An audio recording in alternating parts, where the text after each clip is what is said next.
The power went out at 3 in the afternoon on a Tuesday, and I knew immediately it was going to be a long one because the transformer down the street was shooting sparks like a 4th of July finale. I'm Zachary Cole, and I've lived in the Meadowbrook subdivision in Raleigh, North Carolina for 6 years. Most of those years have been peaceful enough, but everything changed when Patricia Henderson took over as HOA president 8 months ago. She's the kind of woman who measures her neighbor's grass height with a ruler and sends violation notices if you leave your trash cans out 15 minutes past the collection deadline. But I'm getting ahead of myself. When that transformer blew, I went straight to my garage and wheeled out my generator. It's a big Honda EU 7000 IS, the kind contractors use on job sites. I'd bought it 3 years ago after a hurricane knocked out power for 11 days. My wife Sarah was 8 months pregnant at the time, and I swore I'd never let us be without power again during an emergency. I positioned the generator on the concrete pad I'd poured specifically for it, right next to my driveway. It was visible from the street, sure, but it was on my property and it was keeping my refrigerator running, my sump pump working, and most importantly, my home office operational so I could continue working remotely for my software company. The generator hummed along beautifully. My neighbors, the Johnsons, came over within an hour. "Hey, Zach, think you could run an extension cord to our place?" Mark Johnson asked, looking hopeful. "Our refrigerator's already getting warm." "Of course, man. Let me grab my heavy-duty cable." I helped the Johnsons, and then the elderly couple on the other side, the Rutherfords. Mrs. Rutherford needed her oxygen concentrator, and I wasn't about to let her suffer. By evening, I had 3 houses connected to my generator and everyone was grateful. That's when Patricia showed up. She pulled into my driveway in her white Lexus SUV like she owned the place. Patricia is one of those women who wears full makeup to check the mail and acts like she's managing a Fortune 500 company instead of a neighborhood HOA. She's probably in her late 40s, always dressed in business casual even on weekends, with that particular haircut that screams, "I want to speak to the manager." "Mr. Cole," she said, stepping out of her car with a clipboard. Of course she had a clipboard. "Patricia," I replied, not bothering with formalities. "What can I do for you?" "That generator," she pointed at my Honda like it was a pile of garbage. "It's in violation of HOA Code 7.3, subsection B, which clearly states that no commercial equipment may be visible from the street." I stared at her. "It's a generator, Patricia. The power's out. People need electricity." "I understand that, but rules are rules. You'll need to move it to your backyard or inside your garage immediately." "My backyard floods when it rains, which it's supposed to do tonight. And I can't run it in my garage because of carbon monoxide. That's literally how people die." Patricia's lips pressed into a thin line. "Then you'll need to turn it off until you can find a compliant location." "Are you serious right now?" I could feel my blood pressure rising. "Mrs. Rutherford next door is on oxygen. Mark and Jennifer have 2 little kids. Everyone needs power." "The rules apply during emergencies as well, Mr. Cole. I don't make them, I just enforce them." She was already writing something on her clipboard. "Consider this your official warning. If the generator isn't moved or removed by tomorrow morning, I'll have no choice but to take further action." She got back in her Lexus and drove off, leaving me standing there in disbelief. Mark Johnson had heard the whole thing from his porch. "Is she for real?" Apparently. I shook my head. "Don't worry about it. I'm not moving it. She's going to have to deal with it." That night, it did rain. Hard. The storm that had knocked out our power was just getting started, and the weather service was predicting it would last at least 48 hours. Water pooled in my backyard, just like I knew it would. The generator continued running exactly where it was, keeping 3 households functional while the rest of the neighborhood sat in the dark. I woke up the next morning to find my generator gone. Not moved. Gone. The space where it had been sitting was empty except for some oil stains on the concrete pad. The extension cords I'd run to the neighbors' houses had been unplugged and were lying in my yard like dead snakes. What the hell? I ran outside in my pajamas and bare feet, not caring how it looked. "Sarah, someone stole the generator," my wife came out, her face pale. "Did you lock it up? It weighs 200 pounds. Who would steal it during a power outage?" Mrs. Rutherford appeared at her door, looking distressed.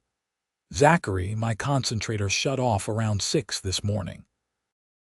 I've been using my portable oxygen, but it's running low."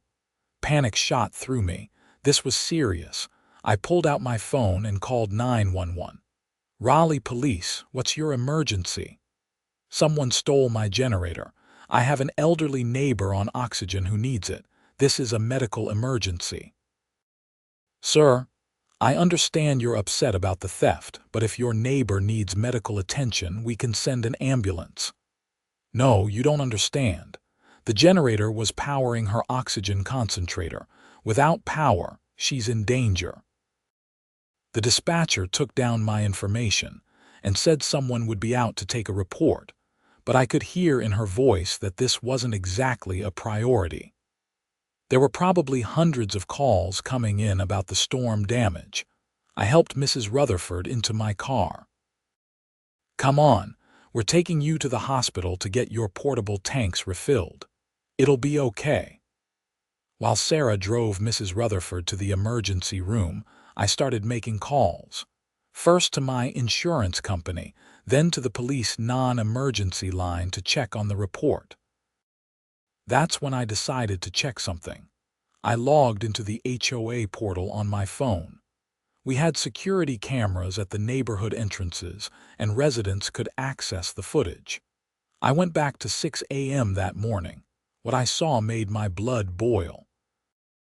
A flatbed tow truck had entered the neighborhood at 6:14 a.m. It drove straight to my house. 2 men got out, loaded my generator onto the truck, and drove away. The truck had Prestige Towing written on the side. But here's what made it crystal clear this wasn't a random theft.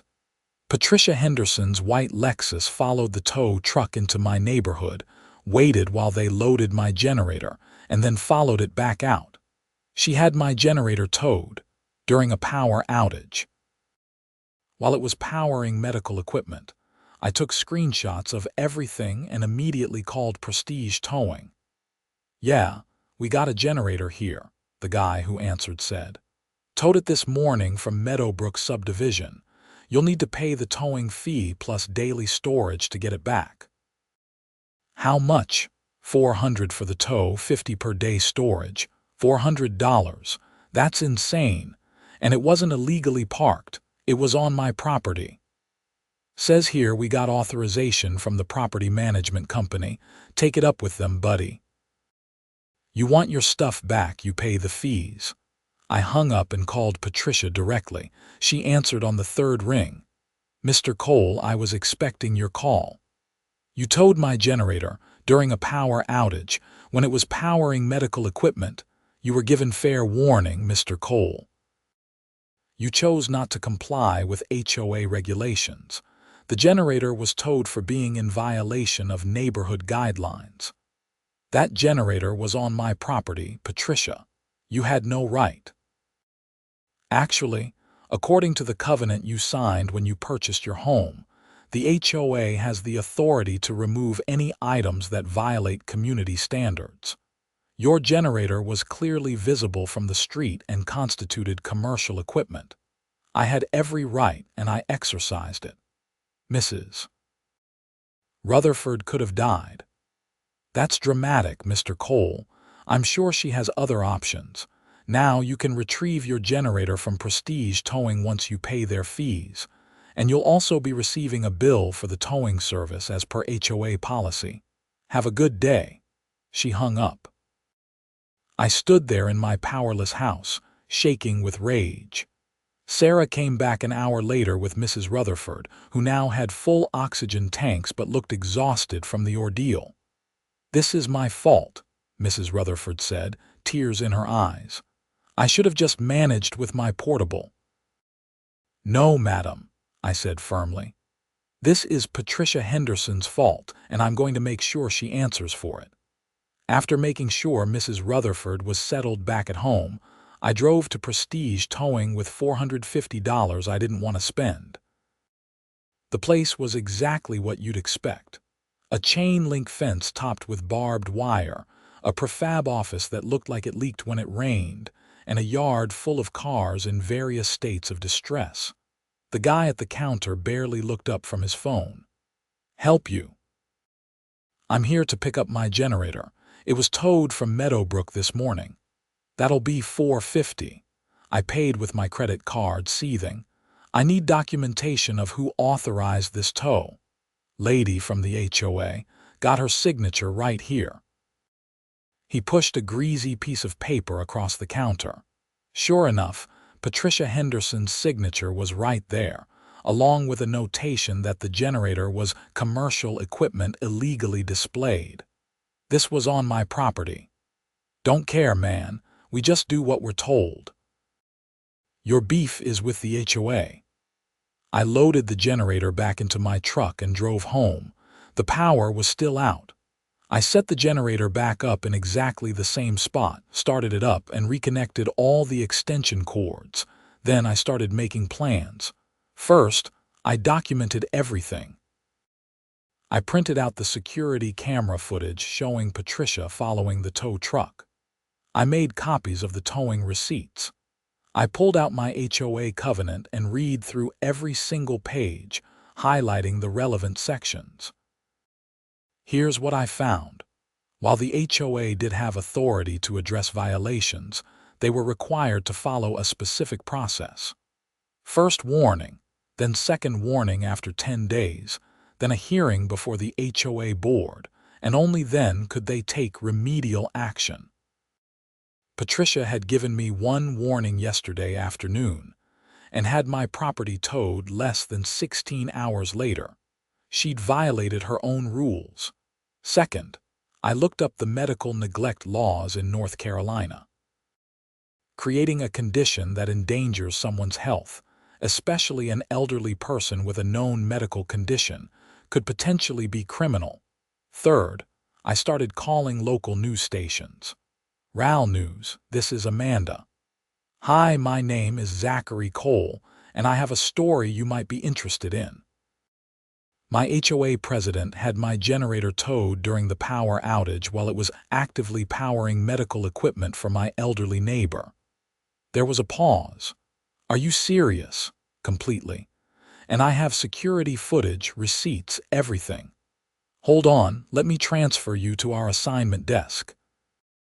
By that evening, I had a news crew scheduled to come to my house the next morning. The power was still out, which actually worked in my favor because it made the situation even more dramatic. RAL wasn't the only station interested. WTVD out of Durham called me back within an hour of me leaving a message. Even the local newspaper, the News and Observer, wanted to send a reporter. Patricia called me at 8 p.m.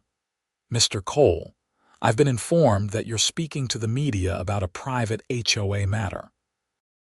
It stopped being private when you towed my generator and endangered my neighbor's life, Patricia." "I did no such thing. I enforced neighborhood rules. If you continue to spread false information about the HOA or myself, we will pursue legal action against you for defamation." "Bring it on." I have everything documented. Security footage, receipts, witness statements. Do you know what the news is going to do with this story? You had medical equipment towed during a power outage. How do you think that's going to play? I could hear her breathing heavily on the other end. "You're making a mistake, Mr. Cole. The only mistake made here was yours." She hung up. The next morning, the power finally came back on around 7 a.m. I was almost disappointed because I wanted the news crews to see the full impact of what Patricia had done. But the generator was still sitting in my driveway, ready to demonstrate where it had been. The RAL reporter, a young woman named Jessica Martinez, arrived at 9 with a cameraman. She was professional, but I could tell she was excited about the story. "Mr. Cole, can you walk me through exactly what happened?" I showed her everything. The concrete pad where the generator sat, the extension cords running to the neighbors' houses, the security footage on my laptop of Patricia following the tow truck. Mrs. Rutherford agreed to be interviewed, which made the story even more compelling. "They took away my oxygen," Mrs. Rutherford said on camera, her voice shaking. "I didn't know what I was going to do. If Zachary hadn't taken me to the hospital, I don't know what would have happened." Jessica interviewed Mark Johnson, too, who talked about how his kids had been scared in the dark and how grateful they'd been for power. "This isn't about rules," Mark said. "This is about human decency. Who tows someone's generator during an emergency?" The story ran on the noon news. By 1 p.m., it had been picked up by the evening broadcasts. By 3 p.m., it was trending on local social media. By 5 p.m., it had gone regional. My phone wouldn't stop ringing. Neighbors I barely knew were calling to express their outrage. People from other neighborhoods with their own HOA horror stories were reaching out. The local politicians' offices started calling, and then Mayor Richard Morrison's office called. "Mr. Cole, this is Angela Rodriguez from Mayor Morrison's office. The mayor would like to meet with you tomorrow morning if you're available." "The mayor wants to meet with me." "Yes, sir. He's very concerned about what he saw on the news. Would 10 a.m. work for you? I'll be there." That night, Patricia sent out an email to the entire HOA. "Dear Meadowbrook residents, you may have seen recent news coverage regarding an incident involving a homeowner violation. I want to assure you that the HOA board acted within our legal authority and in accordance with our community covenants. We understand that emergencies create difficult situations, but rules exist for a reason. They maintain our property values and ensure our neighborhood remains a desirable place to live. The board stands behind the decision to remove the commercial equipment that was in violation of our guidelines. Regards, Patricia Henderson, HOA President." The responses came fast and furious. Most residents replied, all with their own messages. "This is disgraceful. You endangered someone's life over a rule about lawn equipment. I'm calling for an emergency board meeting and a vote of no confidence in Patricia Henderson. Patricia, you should resign immediately. You've made our entire neighborhood look terrible. I've lived here for 12 years, and this is the most embarrassed I've ever been to call Meadowbrook home." By midnight, over 60 homeowners had emailed demanding Patricia's resignation. The other 4 board members, who had been silent up to this point, sent out their own message saying they hadn't been consulted about the towing and were calling an emergency meeting. I barely slept that night, going over everything in my head. I kept thinking about Mrs. Rutherford's face when she realized her oxygen concentrator wasn't working, about how terrified she must have been. The next morning, I put on my best suit and drove downtown to City Hall. Angela Rodriguez met me in the lobby and escorted me to the mayor's office on the 3rd floor. Mayor Richard Morrison was in his 2nd term, a former city councilman who'd built his reputation on being accessible and practical. He was in his late 50s, with graying hair and the kind of firm handshake that suggested he'd done real work in his life. "Mr. Cole, thank you for coming in. Please, sit down." His office was decorated with photos of Raleigh landmarks and certificates of achievement. A North Carolina flag stood in one corner, an American flag in the other. I watched your story on the news yesterday, the mayor said, sitting down across from me. And I'll be honest, it made me angry. What happened to you and your neighbor is exactly the kind of petty bureaucratic nonsense that makes people hate dealing with authorities. I appreciate you saying that, Mayor Morrison. I didn't think this would blow up the way it has.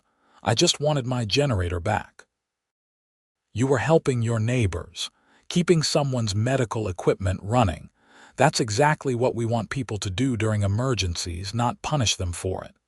He leaned forward. I did some research into your HOA. Do you know Patricia Henderson has filed over 300 violation notices in the 8 months she's been president? 300. The previous president filed maybe 30 in an entire year. She's creating problems where none exist. And what she did to you crosses a line from annoying to dangerous.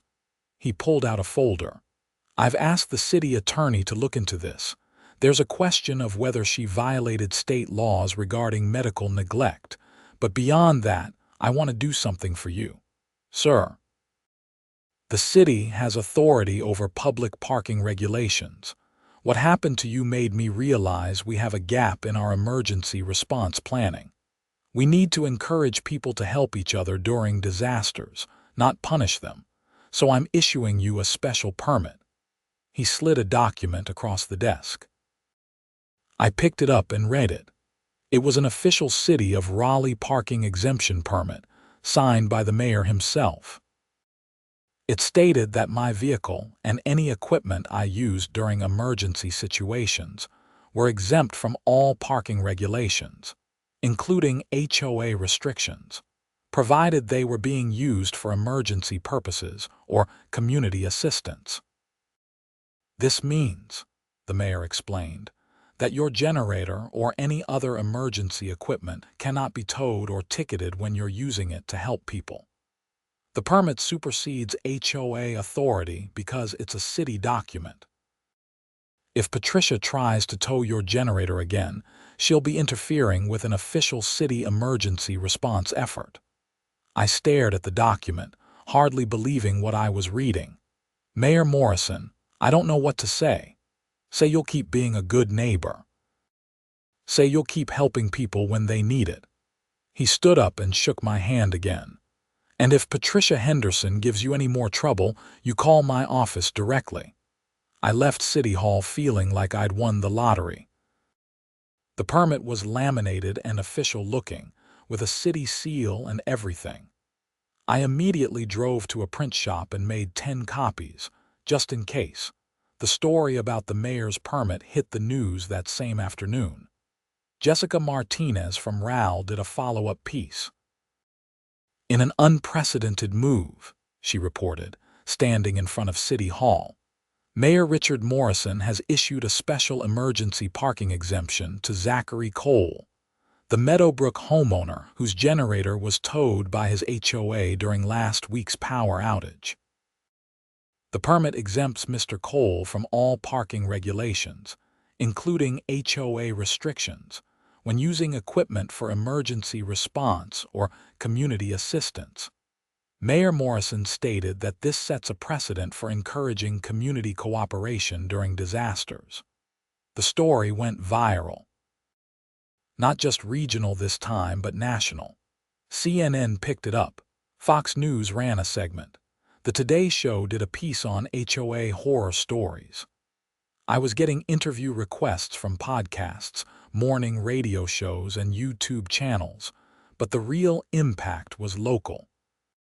The City Council announced they were drafting a new ordinance that would protect residents using emergency equipment from HOA interference. Other mayors in North Carolina started talking about similar permits. The state legislature even mentioned looking into HOA reform. And Patricia Henderson was in free fall. The emergency HOA board meeting happened 3 days after the mayor issued my permit. Every single homeowner in Meadowbrook was invited, and the community center was packed. Over 100 people showed up, including several news crews. Patricia sat at the front table with the other 4 board members, looking like she'd rather be anywhere else.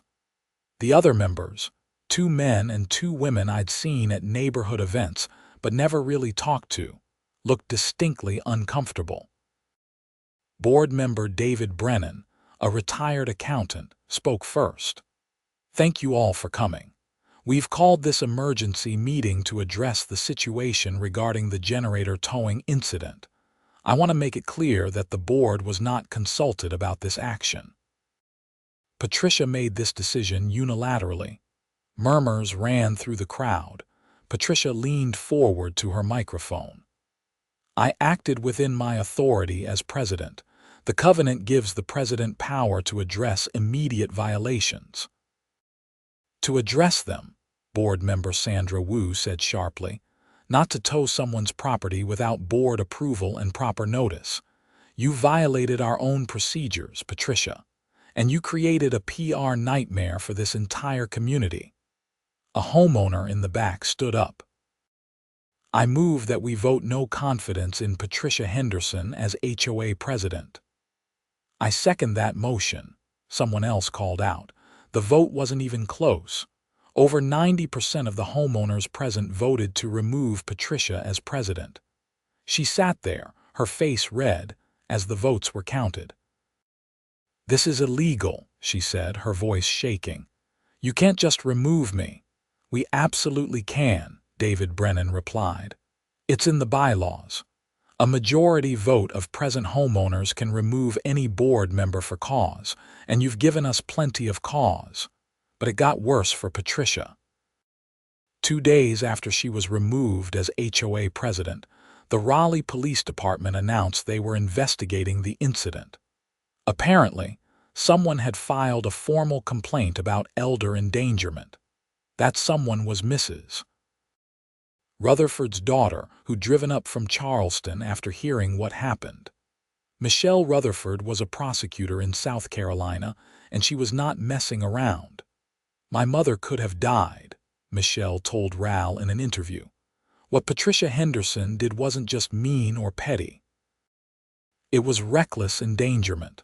She knew an oxygen concentrator was connected to that generator. She was informed of it. She had it towed anyway." I'd actually forgotten about that detail until Michelle brought it up, but she was right. When Patricia came to my house that first day, I'd specifically mentioned Mrs. Rutherford being on oxygen. It was in Patricia's own notes from the violation notice. The police investigation moved forward. Detectives interviewed me, Mrs. Rutherford, Patricia, and the guys at Prestige Towing. They pulled the security footage. They reviewed the HOA emails. 3 weeks after the generator incident, Patricia Henderson was arrested. The charges were reckless endangerment and elder abuse, both misdemeanors in North Carolina but serious enough to carry potential jail time. The news of her arrest made headlines again, keeping the story alive. The preliminary hearing was scheduled for 2 months out. In the meantime, Meadowbrook had to deal with the aftermath of Patricia's reign as HOA president.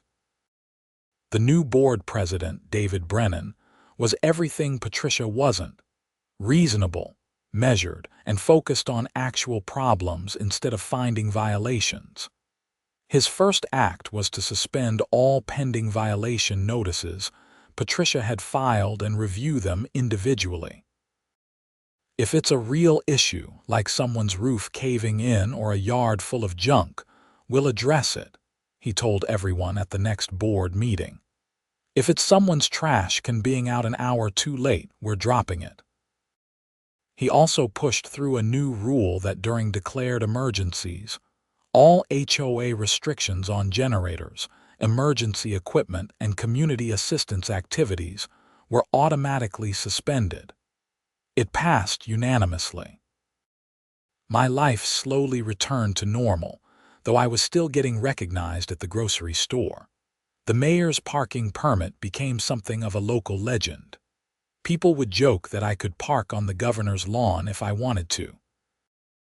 I had it mounted in a frame in my garage, right next to where I kept the generator. The trial came in early fall. North Carolina had beautiful weather that October, the kind of crisp, sunny days that make you remember why you live somewhere with seasons. The courtroom was small, just a district court for misdemeanor cases. Patricia had a lawyer, a young guy who looked fresh out of law school and completely overwhelmed. The prosecutor was a no-nonsense woman in her 40s who laid out the case methodically. I testified about what happened. So did Mrs. Rutherford, who was much stronger on the witness stand than I expected. Michelle Rutherford had prepared her well. She knew, Mrs. Rutherford said firmly, pointing at Patricia. That young man told her I needed the oxygen. She didn't care. She cared more about her rules than about my life. Patricia's lawyer tried to argue that she hadn't known the medical equipment was connected, that it was a misunderstanding. But then the prosecutor played the security footage that showed Patricia following the tow truck, proving premeditation. This wasn't an accident, the prosecutor said. Miss Henderson didn't make a mistake. She knew there was medical equipment connected. She was informed of the danger. She chose rules over human safety. The judge, a stern-looking woman named Judge Carol Patterson, didn't deliberate long. Miss Henderson, she said, looking over her reading glasses, you were in a position of authority in your community. People trusted you to make reasonable decisions. Instead, you prioritized petty regulations over the health and safety of an elderly resident. Your actions were reckless and showed a disturbing lack of judgment. She found Patricia guilty on both counts. The sentencing came a week later. Patricia got 6 months of probation, a $1,000 fine, and 100 hours of community service that specifically had to be done assisting elderly residents. The judge also issued a restraining order preventing her from serving on any HOA board for 5 years. I hope this experience teaches you, Judge Patterson said, that being right about a rule doesn't mean you're right about what matters. Patricia left the courthouse without speaking to anyone, her lawyer hurrying her to a waiting car. I heard later that she put her house up for sale within a month and moved to Florida. The civil lawsuit came next, though. Mrs. Rutherford's daughter convinced her mother to sue Patricia personally and the HOA for damages.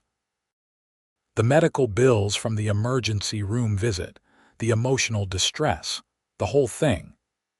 I was named as a witness but not a plaintiff since my main loss was just the towing fees. That case settled out of court for an undisclosed amount, but Mark Johnson told me he heard it was somewhere around $50,000. The HOA's insurance covered most of it, though they dropped the HOA afterward, and the new policy cost significantly more. But there was one more piece of fallout that surprised everyone. The city attorney's investigation into HOA authority turned up something interesting. Prestige Towing had been operating without a proper license for private property tows. They'd been doing HOA tows for years, but technically, they were only licensed for police-authorized tows. The city revoked their business license. Prestige Towing shut down 3 months after my generator incident. The owner tried to fight it but ultimately gave up and closed shop. Life in Meadowbrook actually improved dramatically after Patricia left. David Brennan ran the HOA like it should be run, maintaining common areas, organizing neighborhood events, handling legitimate problems. Violation notices dropped to almost nothing. The community came together in a way I hadn't seen before. We started having regular block parties. Someone organized a neighborhood watch that was actually about watching out for each other, not spying for violations. We created an emergency response plan so that if power went out again, we'd know who had generators, who needed medical equipment, and how to coordinate. My generator became something of a neighborhood mascot. During the next power outage, a smaller one that only lasted a few hours, 3 different neighbors asked if I needed help setting it up. I didn't, but I appreciated the offers. The mayor's parking permit, meanwhile, became a real thing that others could apply for. The city created an official emergency community response program. Residents who registered and took a short training course could get permits that protected them from parking violations while doing emergency assistance work. Over 200 people signed up in the first year. Mayor Morrison used the program as a cornerstone of his re-election campaign. He won by a landslide.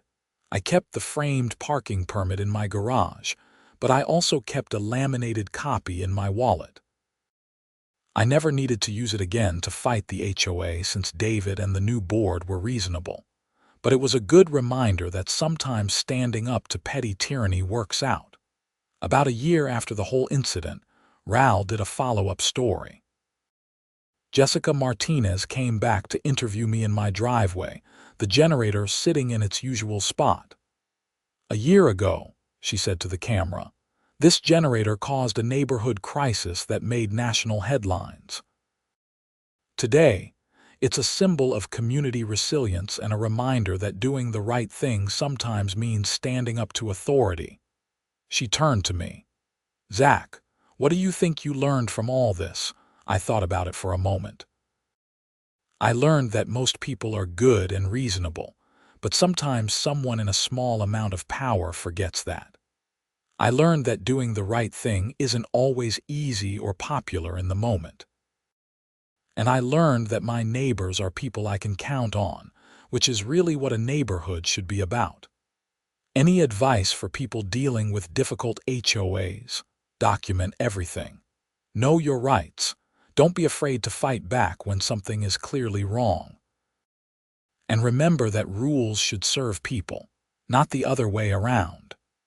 The story ended with footage of our neighborhood block party, kids running through a sprinkler while adults grilled burgers and talked. It looked like what a community should look like. That would have been a perfect ending to the whole saga, but there was one more twist. About 18 months after Patricia moved to Florida, I got a letter from a law firm in Tampa. My first thought was that she was suing me for something, but it wasn't that. The letter informed me that Patricia Henderson had been elected president of her new HOA in a Tampa suburb.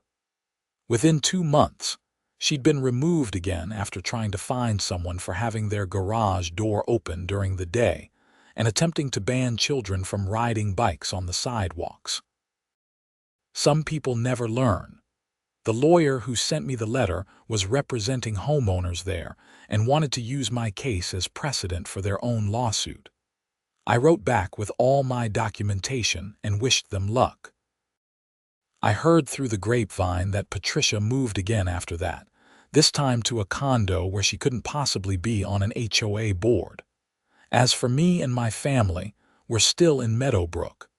We love our house, we love our neighbors, and we love our community. The generator sits ready in the garage, properly maintained and tested regularly. My parking permit is still mounted on the wall, though I think of it now less as a trophy and more as a reminder. A reminder that doing the right thing, standing up for your neighbors, and refusing to let petty authority override common decency is always worth it. Even when it costs you $450 in towing fees, the generator incident became part of neighborhood lore. New families moving in would hear the story from longtime residents. Kids would point out my house as where the mayor gave that guy the special parking pass. It was a strange kind of fame, but I didn't mind it. Mrs. Rutherford lived another 3 years after the incident, before passing peacefully in her sleep at age 89. Her daughter Michelle called to tell me, and we shared memories of that crazy week when her mother became an unexpected protagonist in a battle against HOA overreach. "Mom always said you saved her life twice," Michelle told me. "Once when you shared your generator, and once when you stood up to Patricia even though it would have been easier to just give in. "Your mom was tougher than anyone gave her credit for," I replied. "She didn't have to testify at that trial. She chose to. She wanted to make sure no one else got treated that way. That was how she was. We sold Mrs. Rutherford's house to a young couple with a baby, Marcus and Deanna Graves. I made sure to tell them the story and show them my generator setup. Marcus, who worked as an EMT, immediately appreciated the importance of emergency preparedness. "I'm getting a generator too," he said, "and I'll make sure David knows it's for emergencies." David Brennan remained HOA president for 4 years before stepping down, citing his age and a desire to travel more with his wife. The election for his replacement was actually competitive, with 3 candidates, all of whom promised to continue the reasonable, community-focused approach David had established. A woman named Sharon Torres won. She was a high school teacher, level-headed and practical. Her first act was to organize a disaster preparedness workshop for the whole neighborhood, bringing in experts from the fire department and emergency management to teach people about generators, emergency supplies, and community response. The workshop was held in the community center, the same place where Patricia had been removed from the board. It felt symbolic somehow, transforming a space that had hosted conflict into a place of learning and cooperation. I was asked to speak about my experience, which felt weird, but I agreed. Standing in front of about 60 neighbors, I talked about the importance of having backup power, how to safely operate a generator, and the value of helping each other during emergencies. "The real lesson from what happened," I said, "isn't about generators or HOAs or parking permits. It's about remembering that we're all human beings living in close proximity, and we have a choice. We can make each other's lives harder by focusing on minor rules and violations, or we can make each other's lives better by being helpful and understanding." What happened with Patricia was an extreme example, but the principle applies to everything. Choose to be helpful. The applause was genuine and warm. Afterward, several people came up to thank me and share their own stories about dealing with difficult authority figures or standing up for what was right. One man, probably in his 70s, gripped my shoulder and said, "My father always told me that a man's character shows when he has the choice to do what's easy or what's right. You did right, son." That meant more to me than any news coverage or mayor's permit. The ripple effects of the generator incident continued for years. The state of North Carolina did eventually pass HOA reform legislation, though it was watered down from the initial proposals. It required HOAs to follow proper due process before taking action against homeowners, and created an appeals process through the state. It also specifically prohibited HOAs from interfering with emergency equipment during declared emergencies, or when such equipment was being used for medical purposes. The law was informally called Cole's Law in some circles, though the official name was much more bureaucratic. I got invited to the bill signing ceremony in the state capitol. Governor Sarah Mitchell, who'd been elected partly on a platform of standing up to overreaching authorities, made a point of mentioning my case in her remarks. "Zachary Cole didn't set out to change state law," she said. "He just wanted to help his neighbors during a power outage, but his experience showed us a gap in our laws that needed to be filled. Sometimes the biggest changes come from the smallest acts of decency." I shook hands with the governor, got photos taken with various legislators, and felt deeply uncomfortable with all the attention. But I was glad the law had changed. If it prevented even one person from going through what Mrs. Rutherford went through, it was worth it. My wife, Sarah, who'd been supportive through the whole ordeal but preferred to stay out of the spotlight, came with me to the Capitol. On the drive back to Raleigh, She said something I've never forgotten. "You know what I'm proudest of? Not that you got famous or changed the law or got a special permit from the mayor. I'm proud that when you saw someone needed help, your first instinct was to help them, and when someone tried to punish you for it, you didn't back down. That's who I married." I reached over and squeezed her hand. "I couldn't have done any of it without you. You're the one who took Mrs. Rutherford to the hospital while I was freaking out about the generator. We're a team. That's how it works." As the years passed, the generator incident became less central to my daily life, but remained an important touchstone. People still mentioned it occasionally, especially when storm season came around and everyone started thinking about emergency preparedness. I replaced the original generator once, upgrading to a newer model with better fuel efficiency. The old Honda was still running fine, but I donated it to a local charity that used it for their emergency shelter operations. It felt right that the generator that had caused so much fuss would continue helping people. The concrete pad where the generator sat, the same pad that Patricia had found so offensive, became a permanent fixture. I even planted some nice shrubs around it to make it look more intentional and less industrial. Several neighbors asked me for advice on building their own generator pads, and our neighborhood became known for having excellent emergency preparedness. During Hurricane Helene in my 8th year living in Meadowbrook, the power went out for 5 days. But this time, everything was different. We had 6 households with generators. We had a communication plan. We had a list of who needed priority power for medical reasons. We had extension cords pre-positioned and ready to go, and nobody called the HOA to complain. Instead, we worked together. Generators ran in shifts to conserve fuel. People with generators shared power with those without. Someone with a gas stove cooked meals for the block. Kids played together in yards while adults monitored the news and weather.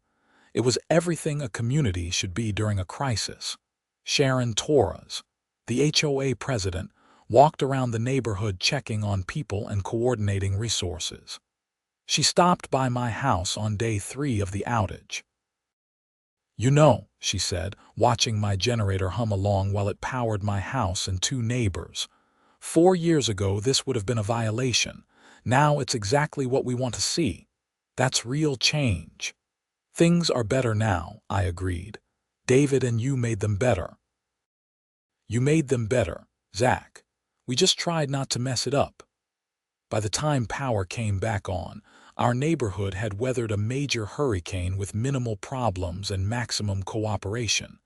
Other neighborhoods in Raleigh hadn't been so lucky. Some had conflicts over resources. Some had problems with price gouging for supplies. Some had security issues. Meadowbrook had come together. The local news did a story about it, of course. Jessica Martinez, who'd covered my original generator story and had since been promoted to a lead investigative reporter, came back to do a feel-good piece about how our neighborhood had changed. "4 years ago," she reported, standing in front of my house, "this neighborhood made headlines when an HOA president towed Zachary Cole's generator during a power outage. Today, that same neighborhood is being held up as a model for disaster preparedness and community cooperation. Sometimes crisis creates opportunity for real change." She interviewed several neighbors, all of whom talked about the culture shift that had happened after Patricia left. "We stopped thinking about rules and started thinking about people," Mark Johnson said. His kids were teenagers now, old enough to remember the original incident. That makes all the difference. The story ended with footage of neighbors helping each other clean up storm debris, sharing meals, and generally being the kind of community everyone wishes they lived in. It was a nice counterpoint to the original story 4 years earlier. I'm writing this now, sitting in my home office in Meadowbrook, 10 years after the generator incident that changed everything. The framed parking permit is still on my garage wall. The generator is still on its concrete pad, ready for the next emergency. Mrs. Rutherford's house is still next door, now home to the Graves family and their 3 kids.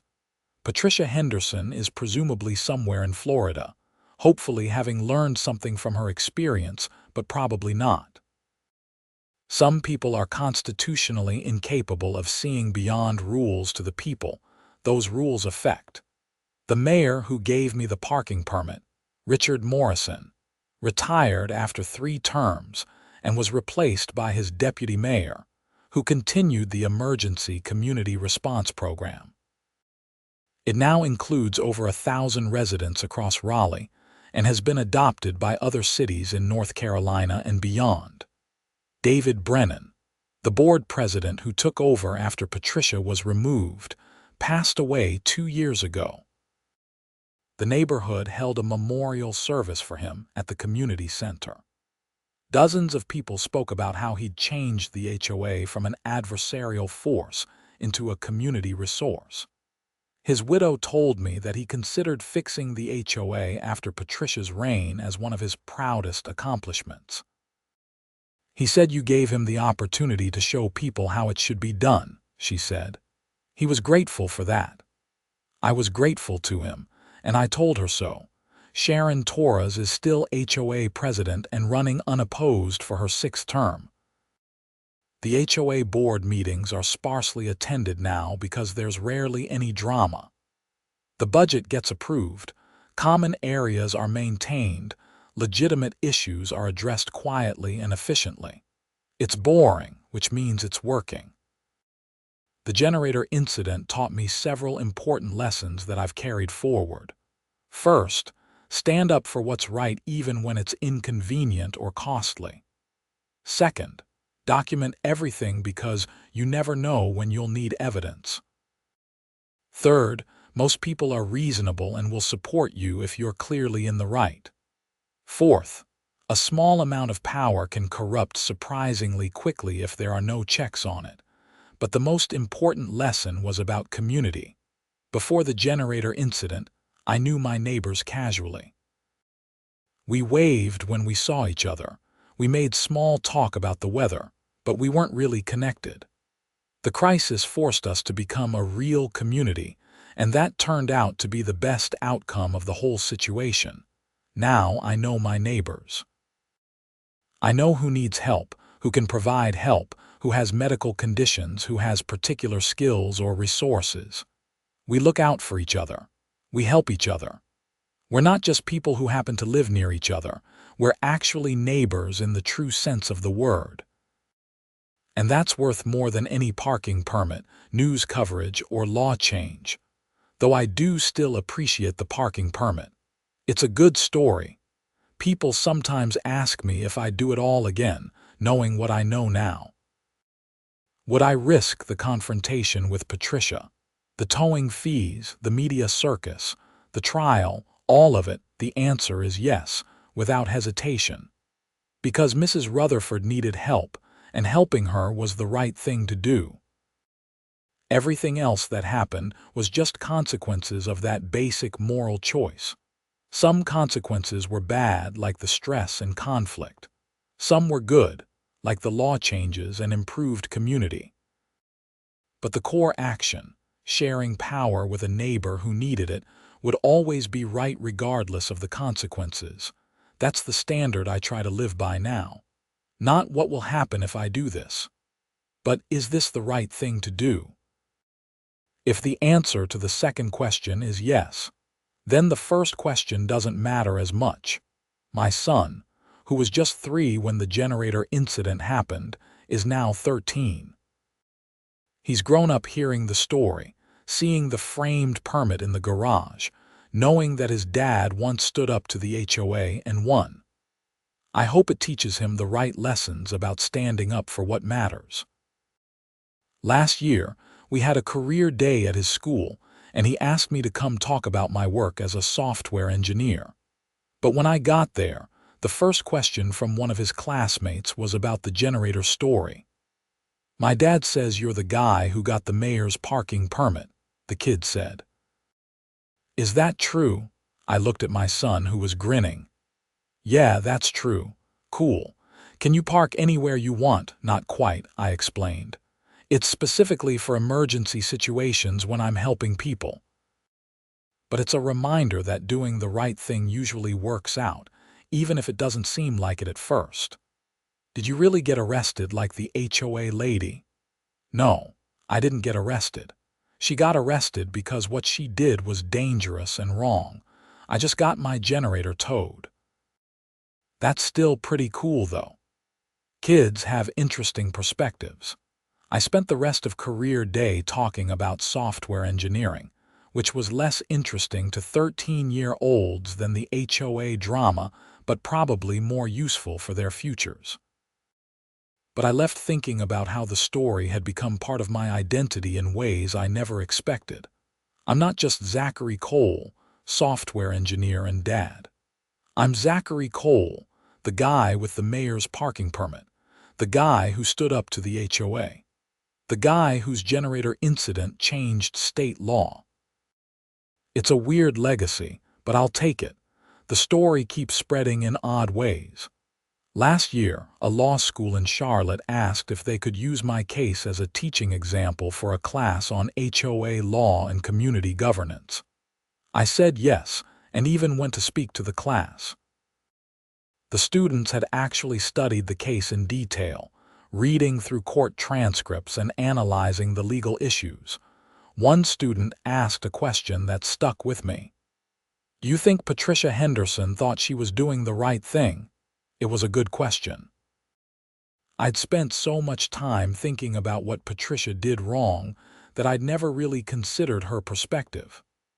"Honestly," I said, "I think she probably did. I think she genuinely believed that maintaining rules and standards was her job, and that any violation, no matter how minor or justified, needed to be addressed. The problem is she lost sight of why those rules existed in the first place. They're supposed to make the community better, not create hardship for people who are already dealing with difficult situations. So it was a failure of judgment, not malice. Maybe. Though at some point, continuing to do harm even after you've been told you're doing harm crosses over into something worse than bad judgment. She knew Mrs. Rutherford was on oxygen. She had my generator towed anyway. That's not just being rule-focused. That's being willing to risk someone's health for the sake of being right. The discussion went on for another hour, covering topics like the balance between community standards and individual rights, the proper role of HOAs, and how to reform systems that have become too rigid or authoritarian. It reminded me that the generator incident wasn't just a personal story or even a community story. It touched on larger questions about how we govern shared spaces, how we balance competing interests, and what we do when rules and common sense conflict.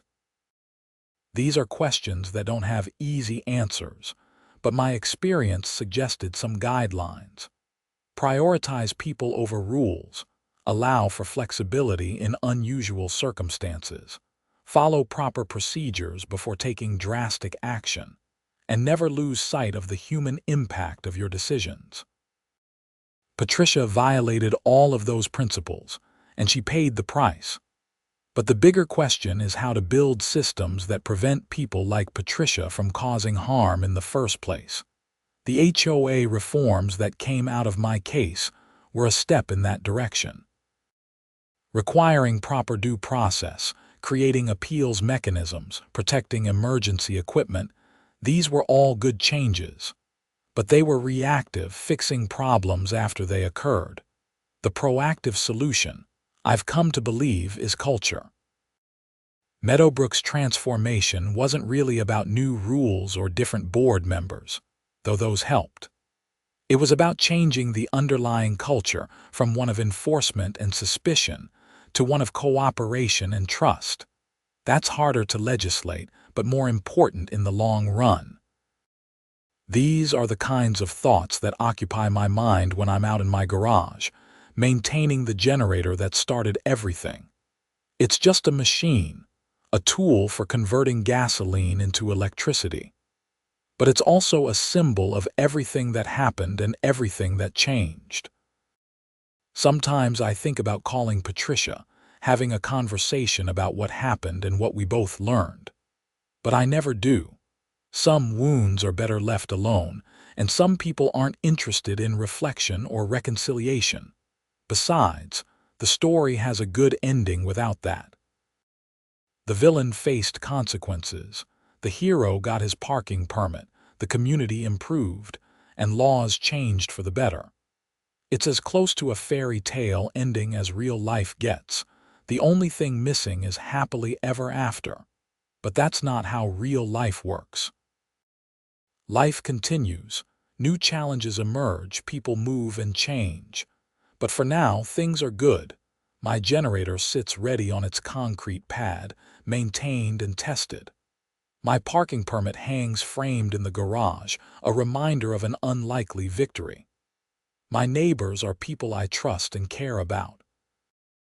My community is stronger than it was 10 years ago. And somewhere in Florida, Patricia Henderson is probably measuring someone's grass with a ruler. Some things never change, but some things do, and that gives me hope.